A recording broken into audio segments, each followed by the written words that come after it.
இந்த திருச்சி கிழக்கு தொகுதி.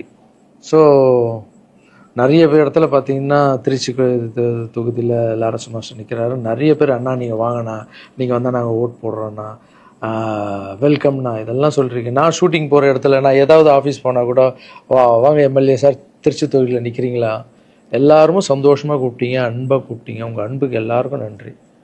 பட் அது எது தர்மம்னு ஒன்று இருக்குல்ல, என் மனசில் இருக்குதான் நான் இன்றைக்கி சொல்லிடுறேன். நான் திருச்சி தொகுதியில் நான் வந்து நிற்கணுமா, இல்லை விஜய் சார் எப்போது ஹீரோ ஆனாரோ அப்போத்துலேருந்து ஒருத்தர் போஸ்ட் ஓட்டியிருப்பார்ல, அதுக்கப்புறம் அவர் அரசியல் ஸ்டார்ட் பண்ண அப்புறம் அந்த அரசியலுக்காக உழைச்சிருப்பாங்கல்ல, அவர் ஆரம்ப ஸ்டேஜ்லேருந்து வந்தவங்களாம் இருப்பாங்க, அவங்க வரணுமா நான் வரணுமா?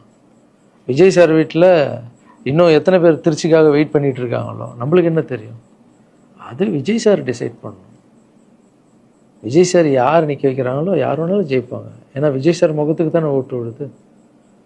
ஸோ அந்த இடத்துல போய் நான் போய் நிற்கிறதுன்றது அது தர்மமே இல்லைல்ல.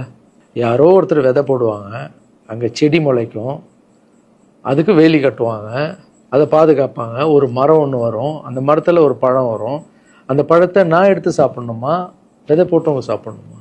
ஒரு வேளை நம்ம போய் சேரணும்னா எப்படி தெரியுமா சேரணும்? ஃபஸ்ட்டு உறுப்பினராக போய் சேரணும். உறுப்பினராக சேர்ந்து அந்த கட்சிக்காக 3 வருஷம் உழைக்கணும், 4 வருஷம் உழைக்கணும். கட்சியுடைய எல்லா நலத்திட்டங்களையும் எத்தனை போய் வெளியே சொல்லணும். கடமையை செய் பலனை எதிர்பார்க்காதன்றது தான் என்னுடைய கோட்டை. உழைக்கணும். அப்புறம் கட்சி மேலிடம் பார்த்து சிஎம் பார்த்து நல்லா உழைக்கிறாங்க ஒரு போஸ்ட்டு கொடுத்தா அந்த போஸ்ட்டில் நம்ம இருந்து என்ன பண்ணணுமோ அதை பண்ணணும். அது தர்மம். நான் ஃபஸ்ட்டு என்னுடைய நிலைப்பாடை சொல்கிறேன். நான் எதுக்கு அரசியல் வந்திருக்கேன், ஏன் வந்திருக்கேன், யார் கூட போக போகிறேன் அப்படின்றத இன்ஃபார்ம் பண்ணுறேன். ஒரே ஒரு விஷயம் அவர்கிட்ட ஹெல்ப் கேட்க போகிறேன், எனக்காக இல்லை. எப்படி நம்ம ஹெல்ப் கேட்க போகிறேன்? கலைஞர் ஐயா இருந்தார், அவர் இருக்கும்போது நான் ஒரு சில குழந்தைங்கிட்ட ஆப்ரேஷனுக்கெல்லாம் ஹெல்ப் கேட்டேன், அவரும் பண்ணார். அதுக்கப்புறம் உதயநிதி ஸ்டாலின் சார், அவர்கிட்ட இப்போ தான் லேட்டஸ்ட்டாக ஒரு 2 மாதத்துக்கு முன்னாடி என்னுடைய மாற்றுத்திறனாளி பசங்க மல்லர் கம்பம் கற்றுக்கிட்டாங்க. மல்லர் கம்பம்னா ஒரு கட்டையை வச்சுட்டு அதுக்குள்ளே டான்ஸ் ஆடுறது கஷ்டப்பட்டு கற்றுக்கிட்டாங்க. அவங்களுக்கு ஷோஸ் எல்லாம் வேணும்னு அவர் நம்பர் என்கிட்ட இல்லை, கேட்டு வாங்கி ஒரு வீடியோ அனுப்பிவிட்டேன், அவ்வளோதான். அவர் என்ன பண்ணார்னா ஸ்டாலின் சார் சிஎம் சாருக்கு இதை அனுப்பி கேட்டு ஒரு வாரத்தில் சிஎம் சார் முன்னாடியே ஆட வச்சுட்டாங்க. ஸோ அவங்கெல்லாம் அப்படி பண்ணியிருக்காங்க. அப்புறம் அன்புமணி ராமதாஸ் சார் பண்ணியிருக்காரு. நிறைய குழந்தைங்க ஆப்ரேஷன், அவர் ஹெல்த் மினிஸ்டராக இருக்கும்போது, நீங்களே நடிகராக இருக்கும்போது நான் ஒரு குழந்தைய கூப்பிட்டு வந்தேன், நீங்களே உங்கள் சொந்த காசை போட்டு ஆப்ரேஷன் பண்ணி அந்த குழந்தைய காப்பாற்றி கொடுத்து. நடிகராக இருக்கும்போதே ஒரு குழந்தைய காப்பாற்றிங்க, இப்போ சிஎம் ஆகிட்டீங்க, தைரியமாக அந்த உரிமையோடு கேட்பேன். ஒரு 1000 குழந்தைங்க பண்ணு, 1000 என்ன நீங்கள் நினச்சா என்ன வேணால் பண்ணலாம் உங்கள் மினிஸ்டர்ஸ் கிட்ட சொல்லி. அது உரிமையோடு வந்து நான் போய் கேட்குறதில்ல, நியாயம் இருக்குது.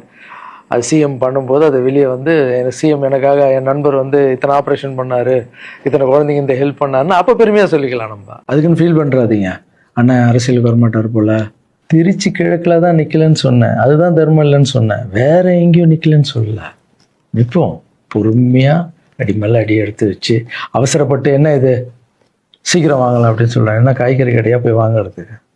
இவ்வளோ நாள் நம்ம உழைச்சி காப்பாற்றி வச்ச பேரெல்லாம் ஒருத்தருக்கு போய் சரண்டர் பண்ணிவிட்டு அவங்களுக்காக உழைக்க போகிறோம்னா அங்கே நம்மளுக்கு சீட்டு வேணாம், எதுவும் வேணாம், மரியாதை. எங்கே நம்மளுக்கு மரியாதை நல்லா கிடைக்குதோ, யார் கூட போய் சேர்ந்தால் மக்களுக்கு நல்லது நடக்குமோ எல்லாம் திங்க் பண்ணி அழகாக பண்ணுவோம். ஏதோ ஈஸியாக கிடைக்குதுன்னு எம்எல்ஏ சீட்டில் வந்து உட்காந்துக்கிட்டு, இல்லை மினிஸ்டர் சீட்டில் உட்காந்துட்டு பதவி அனுபவிக்கிறதுக்காக வருவேன்னா, என் சுயநலத்துக்காக வரேன்னா, இல்லை மக்கள் பின்னாடி வந்து நிற்கிறேன்னா, மக்கள் பிரச்சனைக்காக நான் வரேன். மக்கள் பிரச்சனைக்கு வர்றது தானே இங்கே கரெக்டான ஒரு விஷயம். இப்போ ஏதோ ஆசைக்கு ஏதோ கூப்பிட்றாங்க, அப்போ நம்ம போயிட்டு பதவி அனுபவிக்கலான்றது தப்பு இல்லைங்க. அதுதான் என்கிட்ட ஆல்ரெடி இருக்கேன், நான் சந்தோஷமாக தானே இருக்கேன், என்கிட்ட எல்லாமே இருக்கேன். மக்கள் பிரச்சனைக்காக நம்ம வந்து எங்கே போகணும், யார் கூட போகணும், எப்படியாப்பட்ட அரசியலை கையில் எடுத்தால் மக்களுக்கு நல்லது நடக்கும்ன்றத நல்லா திங்க் பண்ணி பொறுமையாக நானே உங்களுக்கு இன்ஃபார்ம் பண்ணுறேன். 2 படம் போயிட்டு எவ்வளோ சீக்கிரம் சொல்ல முடியும்னு நான் உங்களுக்கு சொல்கிறேன். தேங்க்யூ.